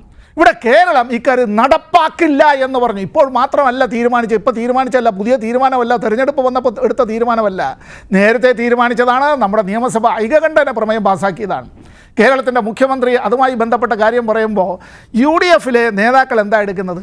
എങ്ങനെ നിങ്ങൾ നടപ്പാക്കാതിരിക്കും? സ്വന്തം പാർട്ടി ഭരിക്കുന്ന സംസ്ഥാനങ്ങളിൽ നടപ്പാക്കില്ല എന്ന് പറയാനുള്ള ആർജവം പോലും ഇല്ല എന്ന് മാത്രമല്ല, 2019 ഈ നിയമം നടപ്പാക്കില്ല എന്ന് ഇതേ നിയമസഭ കേരളത്തിൽ പ്രമേയം പാസ്സാക്കുകയും അതിനോടൊപ്പം നിന്ന് വോട്ട് ചെയ്യുകയും ചെയ്തവരും ഇത് നടപ്പാക്കാൻ പാടില്ല എന്ന് LDFിനോടൊപ്പം തന്നെ പ്രതിപക്ഷ നേതാവ് അടക്കം വന്ന് ഈ തിരുവനന്തപുരത്ത് ഞാനിരിക്കുന്ന ഈ കൈരളി പീപ്പിളിൻ്റെ സ്റ്റുഡിയോയുടെ അടുത്ത് രക്തസാക്ഷി മണ്ഡപത്തിൻ്റെ മുമ്പിൽ വിവിധ മതപുരോഹിതന്മാർ, നമ്മുടെ സമൂഹത്തിൻ്റെ വിവിധ തലങ്ങളിലുള്ളവർ, സാഹിത്യകാരന്മാർ, ഒരിക്കലും ഇടതുപക്ഷത്തിൻ്റെ വേദികളിൽ വന്നിട്ടില്ലാത്തവരടക്കം, എന്തിനേറെ പറയുന്നു പപ്പേട്ടൻ, ടി പത്മനാഭൻ അടക്കമുള്ളവർ അവിടെ വളരെ ദൂരെ നിന്ന് യാത്ര ചെയ്തു വന്നതിൽ പങ്കെടുത്തവർ, അവരെല്ലാവരും പറഞ്ഞത് ഇങ്ങനെ രാഷ്ട്രത്തെ വെട്ടിമുറിക്കാനായി മനുഷ്യൻ്റെ മനസ്സുകളെ കീറിമുറിക്കുന്നതായിട്ടുള്ള ഇത്തരമൊരു നിലപാട് ഇന്ത്യ ഗവൺമെൻറ് എടുക്കുമ്പോൾ കേരളം ഇവിടെ ഒരു മാതൃക കാട്ടുകയാണ് എന്നാണ്. ആ പ്രക്ഷോഭത്തിൽ പങ്കെടുക്കുന്ന ശ്രീ റോണി ഉൾപ്പെടെയുള്ള പ്രൊഫസർ റോണി ഉൾപ്പെടെയുള്ള പ്രവർത്തകരോട്, നേതാക്കന്മാരോട്, അണികളോട് അന്നത്തെ KPCC പ്രസിഡന്റ് പറഞ്ഞത് ഒരു കാരണവശാലും LDFുമായി വേദി നിങ്ങൾ പങ്കിടരുത്, വലിച്ചുകൊണ്ട് പോവുകയായിരുന്നു ഇല്ലേ? രാഷ്ട്രത്തെ ബാധിക്കുന്ന ഇത്തരമൊരു പ്രധാനപ്പെട്ട വിഷയത്തിൽ ഇന്ന് പ്രതിപക്ഷ നേതാവല്ലെങ്കിലും അതിനുള്ള അംഗസംഖ്യയില്ലാത്തതുകൊണ്ട് ലോക്സഭയിലെ ഏറ്റവും വലിയ പ്രതിപക്ഷ ഗ്രൂപ്പിൻ്റെ നേതാവായിട്ടുള്ള മല്ലികാർജ്ജുന ഖാർഗെ കോൺഗ്രസിൻ്റെ അഖിലേന്ത്യാ പ്രസിഡൻ്റാണ് അല്ലേ, ഇന്ത്യൻ നാഷണൽ കോൺഗ്രസിൻ്റെ പ്രസിഡൻ്റാണ്. അദ്ദേഹത്തിനോട് ഡൽഹിയിൽ വെച്ചിട്ട് മാധ്യമപ്രവർത്തകർ ഈ നിങ്ങളുടെ പാർട്ടി അധികാരം കയ്യിൽ കിട്ടിയാൽ ഈ CAA നടപ്പാക്കില്ല എന്ന് ഗ്യാരണ്ടി തരാൻ കഴിയുമോ എന്ന് ചോദിച്ചപ്പോൾ അദ്ദേഹം പറഞ്ഞത് ഞാൻ പോയിട്ട് രാത്രി ആലോചിച്ചിട്ട് പറയാം എന്നാണ്. അങ്ങനെ ആലോചിച്ചിട്ട് പറയാവുന്നതാണ്. എന്താണ് നിങ്ങളുടെ നിലപാട് ഇക്കാര്യത്തിൽ? ഇവിടെയാണ് ഇടതുപക്ഷം എടുക്കുന്ന നിലപാട്. RSSൻ്റെ ഭീകരമായ വേട്ടയ്ക്ക് വിധേയമായി ഏറ്റവും കൂടുതൽ സഖാക്കൾ രക്തസാക്ഷിത്വം വരിക്കേണ്ടി വന്നത് വിദ്യാർത്ഥികൾ ഉൾപ്പെടെ, KV സുധീഷ് ഉൾപ്പെടെ, ഭാസ്കര കുമ്പള ഉൾപ്പെടെ. അതെല്ലാം നിങ്ങൾ അറിയേണ്ടത് അതിൻ്റേതായ വല്ലാത്ത വേദനയിൽ നിന്നുകൊണ്ടാണെങ്കിൽ പോലും സ്വന്തം ജീവൻ ബലികഴിച്ചുകൊണ്ട് പോലും മതനിരപേക്ഷത സംരക്ഷിക്കാനുള്ള പോരാട്ടം നടത്തുന്നത് ഇടതുപക്ഷമല്ലേ? ആ ഇടതുപക്ഷത്തെ വകവരുത്താൻ കോൺഗ്രസിനും BJPക്കും ഒരുപോലെയാണ് താല്പര്യം. ഒരുമിച്ചാണ് അവർ കൂടുക. പഴയ കോലീബി സഖ്യത്തെപ്പറ്റിയൊന്നും ഞാനിവിടെ ആവർത്തിച്ച് പറയുന്നില്ല. മുസ്ലിം ലീഗിൻ്റെ നേതാവ് തന്നെ മുമ്പ് പറഞ്ഞല്ലോ, ഈ ഏതാനും മാസങ്ങൾക്ക് മുമ്പ്, ഞങ്ങളുടെ മുഖ്യ ശത്രു കേരളത്തിൽ CPM ആണ്.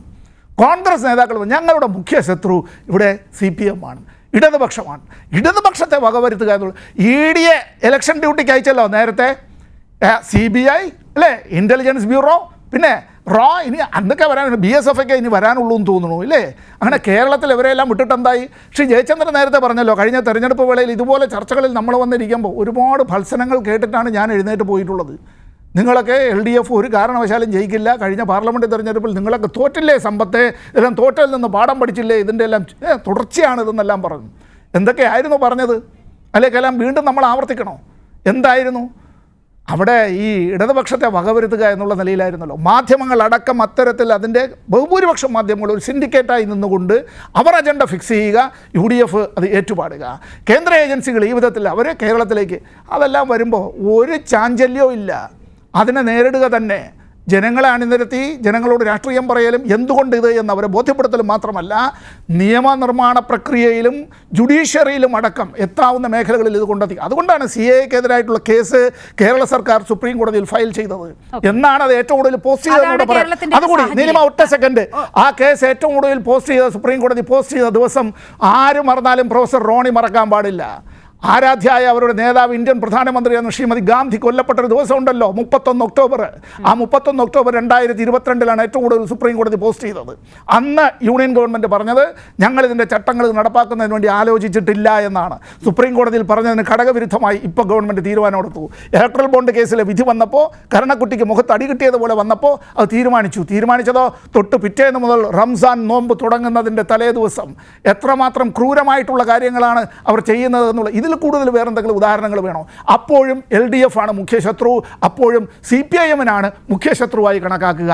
എല്ലാ കുറ്റങ്ങൾക്കും ഇത്ര കണ്ട് കുറ്റം പറയുമ്പോഴും ഈ ലീഗ് ഇക്കാര്യത്തിൽ പുലർത്തുന്ന ഒരു സമീപനം കൂടി പറഞ്ഞു വരേണ്ടതുണ്ട്. ജയചന്ദ്രൻ, PK കുഞ്ഞാലിക്കുട്ടി ഒരു പത്രത്തിന് നൽകിയ അഭിമുഖം ഇന്ന് വലിയ രീതിയിൽ വാർത്തയാകുന്നൊരു സാഹചര്യമുണ്ടായി. അതിൽ കോൺഗ്രസ് ചില ഘട്ടങ്ങളിൽ മൃദു ഹിന്ദുത്വ നിലപാട് സ്വീകരിക്കാറുണ്ട് എന്നാണ് പി.കെ. കുഞ്ഞാലിക്കുട്ടി വലിയ വിമർശനമായി ഉന്നയിക്കുന്നത്. പക്ഷേ അത് അദ്ദേഹത്തിൻ്റെ വലിയൊരു രൂക്ഷമായ വിമർശനം എന്ന രീതിയിൽ മാധ്യമങ്ങൾ ചിത്രീകരിച്ചപ്പോൾ അത് അങ്ങനെയൊന്നുമല്ല, വാർത്ത വളച്ചൊടിക്കുകയാണ് ചെയ്തത് എന്നൊക്കെ പറഞ്ഞ് തലയൂരാൻ ശ്രമിക്കുന്നുണ്ട്. എന്തിനാണ് ഇത്രയധികം BJP-യോട് ഇത്രയധികം മൃദു സമീപനം പുലർത്തുന്ന ഈ കോൺഗ്രസിനോട് ഇങ്ങനെ ലീഗിനൊരു ഈ ഒരു അടിമത്ത മനോഭാവത്തിൻ്റെ കാരണം എന്താണ്? അതിൻ്റെ കാര്യമുണ്ട് യഥാർത്ഥത്തിൽ ലീഗിന്?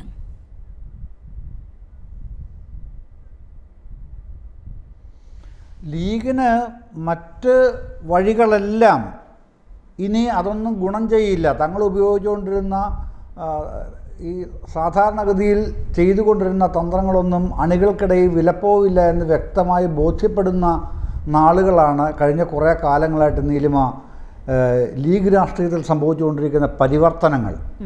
അതിലൊരുപാട് ഉൾപ്പിരിവുകളുണ്ട്.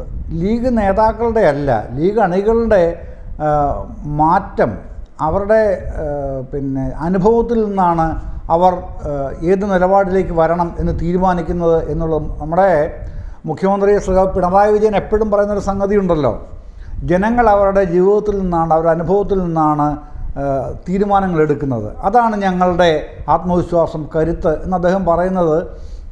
ഇവിടെ പ്രത്യേകിച്ചും ഇപ്പോൾ മുസ്ലിം ജനവിഭാഗത്തിനിടയിൽ അവരുടെ അണികൾക്കിടയിൽ വളരെ വലിയ ഒരു മാറ്റം സൃഷ്ടിച്ചിട്ടുണ്ട് എന്നുള്ളത് കാണാതിരിക്കാനേ ആവില്ല.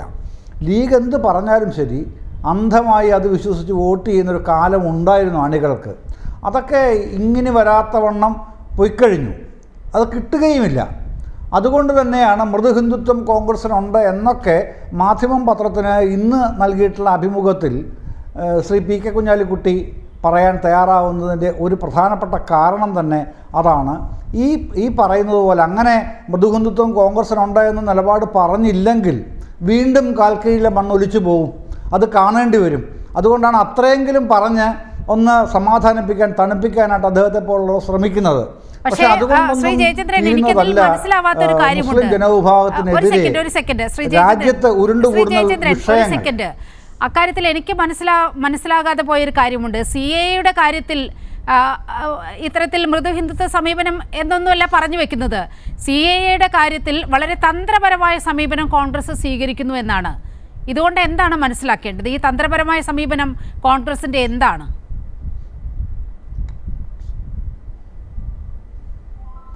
അല്ല, അത് കണ്ടില്ലേ, കോൺഗ്രസിൻ്റെ സംഘടനാകാര്യ ജനറൽ സെക്രട്ടറി ആലപ്പുഴയിലെ സ്ഥാനാർത്ഥിയായിട്ടുള്ള KC വേണുഗോപാൽ ചോദിക്കുകയാണ്, 4 വർഷവും 3 മാസം മുമ്പ് എടുത്ത തീരുമാനം ഇത്രയും കാലം വൈകിട്ട് എന്താണ് നടപ്പാക്കുന്നത് എന്ന ചോദ്യമാണ് അദ്ദേഹത്തിൽ നിന്ന് ഉണ്ടാവുന്നത്. നമ്മളെന്താണ് അത്തരത്തിൽ ഞാൻ ആദ്യം സൂചിപ്പിച്ചതുപോലെ തിരിച്ചുവരവിന് ശ്രമിക്കുന്ന ഈ ഗ്രാൻഡ് ഓൾഡ് പാർട്ടിയുടെ ഓർഗനൈസേഷണൽ സെക്രട്ടറി ചോദിക്കുന്നത് ഇതാണ്. അപ്പോൾ അത് എന്ത് സൂചനയാണ് നൽകുന്നത്? നീലിമ തന്നെ ഇടയ്ക്ക് ചോദിച്ചല്ലോ, മറ്റ് പലരും പറയുന്നുണ്ട്, നേതാക്കന്മാർ തന്നെ പറയുകയല്ലേ, സ്റ്റേറ്റിൽ വിചാരിച്ചാൽ നടപ്പിലാക്കാതിരിക്കാൻ കഴിയുമല്ലോ. ആർട്ടിക്കിൾ 14 ഇവരൊന്നും വായിച്ചിട്ടില്ല. ഇന്ത്യൻ ഭരണഘടനയിൽ ആർട്ടിക്കിൾ 14 കാര്യം ഇവർക്കാർക്കും അറിയില്ലേ?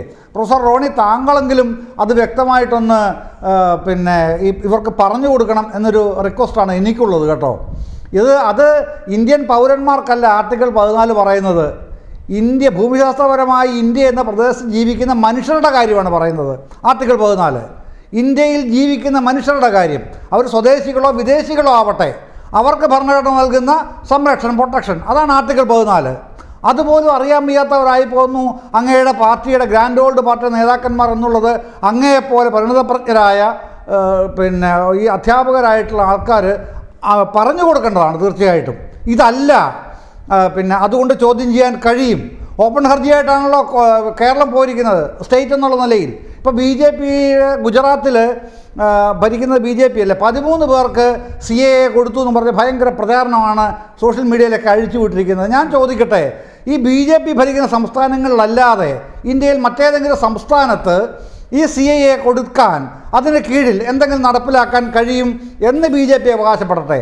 അപ്പോഴാണ് BJP as a whole India ഒരു യൂണിയൻ എന്നുള്ള നിലയിൽ ഇവർക്ക് ഇടപെടാൻ കഴിയുന്ന തരത്തിലേക്ക് വരുന്നു എന്ന് എന്തെങ്കിലും ഒരു പിന്നെ വിവരവിനിമയം ആൾക്കാരിലേക്ക് എത്തിക്കാൻ കഴിയുക. അല്ലാതെ പറയുന്നതൊക്കെ വെറും ജാർഗൻസ് ആണ് സർ, അത്രയേ ഉള്ളൂ. അതുകൊണ്ടാണല്ലോ കോടതിയിൽ പോകുന്നത്. ഇപ്പോൾ താങ്കൾ പറഞ്ഞു പിന്നെ രമേശ് ചെന്നിത്തല പോകുന്നുണ്ട്, നല്ല കാര്യം, പോകട്ടെ. ലീഗ് പോകുന്നുണ്ട്, നല്ല കാര്യം. പക്ഷേ എപ്പോഴാണ് ആ പാർട്ടിയുടെ നേതാവായിട്ടുള്ള കെ സി വേണുഗോപാൽ പറഞ്ഞാണ് ഞാൻ പറഞ്ഞത്. മുഖ്യമന്ത്രി ഇന്ന് വാർത്താസമ്മേളനത്തിൽ പറഞ്ഞല്ലോ, അതാണ് ഞാൻ പറഞ്ഞത്. നമ്മൾ കാണുകയാണത്. അപ്പം എന്താണ് മുഖ്യമന്ത്രി പറഞ്ഞത്? ഞങ്ങൾ പിന്നെ ഇവിടെ രാഷ്ട്രീയമായി നാട്ടിൽ ചെയ്യേണ്ടത് പ്രതിഷേധം ഞങ്ങൾ ചെയ്യും, കോടതിയിൽ പോകേണ്ടത് കോടതിയിലും പോകും, മുഖ്യമന്ത്രി പറഞ്ഞു. അതുതന്നെയാണ് കഴിഞ്ഞ മാസം ഫെബ്രുവരി 8-ന് ദില്ലിയിൽ കണ്ടില്ലേ, കേരള മുഖ്യമന്ത്രിയും മന്ത്രിമാരും MLA-മാരും സമരം ചെയ്തു. എന്തിനു വേണ്ടി? കേരളത്തിന് അവകാശങ്ങൾ കിട്ടുന്നതിന് വേണ്ടി. അതിന് സൈമൾട്ടേനിയസ് ആയിട്ട് ഡിസംബർ 14 തന്നെ കടമെടുപ്പ് വിരുദ്ധ സംബന്ധിച്ച് സുപ്രീം കോടതി കേസ് കൊടുത്തു. സുപ്രീം കോടതി ഇപ്പോൾ ഇടപെട്ടുകൊണ്ടിരിക്കുകയാണല്ലോ. ഈ മാർച്ച് 31 നടപടി ഉണ്ടാവണമെന്ന് കേരളം ആവശ്യപ്പെട്ടല്ലോ, വരികയല്ലേ. അപ്പോൾ നിയമപരമായും രാഷ്ട്രീയമായും നേരിടും എന്ന് കേരളം പറഞ്ഞ തമാശല്ല, എന്ന് കോൺഗ്രസിന് മുമ്പിലുള്ള തെളിവാണ്, രാജ്യത്തിന് മുമ്പിലുള്ള തെളിവാണ്. ഈ തെളിവാണ് CAA-ക്കെതിരെ LDF ഗവൺമെൻറ്റാണ് വിശ്വസിക്കാൻ കഴിയുക എന്ന മുസ്ലിം ജനവിഭാഗത്തിൻ്റെ ഏറ്റവും വലിയ ആശ്വാസത്തിനും അവരുടെ പ്രത്യാശയ്ക്കും പിന്നിലുള്ള ചേതോവികാരം.